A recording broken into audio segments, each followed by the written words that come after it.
Grasping at straws, a dive into desperation.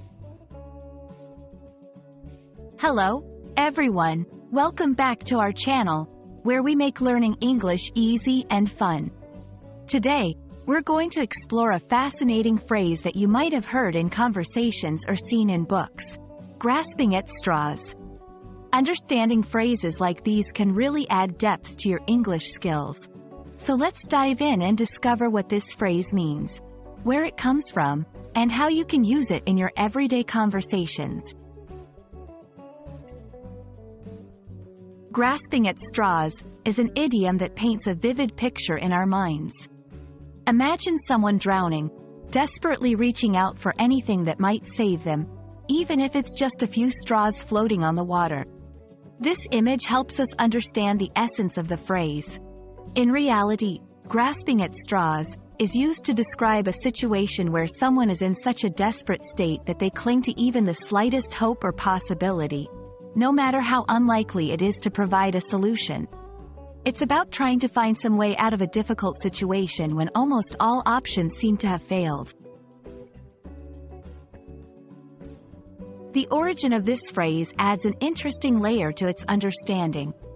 While it's difficult to pinpoint the exact moment this phrase was first used, it's generally agreed that grasping at straws has been around for centuries. The imagery it invokes, of someone drowning and trying to save themselves by grabbing at floating straws, likely connects to the agricultural practices of the past when straw was more commonly seen in daily life. Over time, this literal action became a metaphor for futile efforts in the face of despair or difficulty. Now that we know what grasping at straws means and where it comes from, let's talk about how to use it. This phrase is incredibly versatile and can be applied in various contexts, from casual conversations to more formal discussions.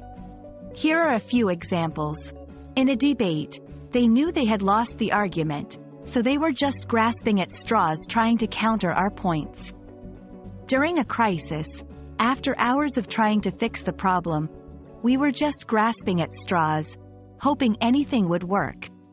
In a personal situation, I knew deep down it was over, but I was grasping at straws, trying to save the relationship. Notice how in each example, the phrase illustrates a sense of desperation and the slim hope of finding a solution. Grasping at straws is more than just an idiom, it's a vivid description of human behavior in times of distress. By adding phrases like this to your English vocabulary, you can express complex ideas and emotions in a nuanced way. We hope this video has shed some light on this intriguing phrase, and we encourage you to start using it in your own conversations. Remember, learning a language is all about grasping every straw of knowledge you can find. Until next time, keep practicing, and see you in our next video.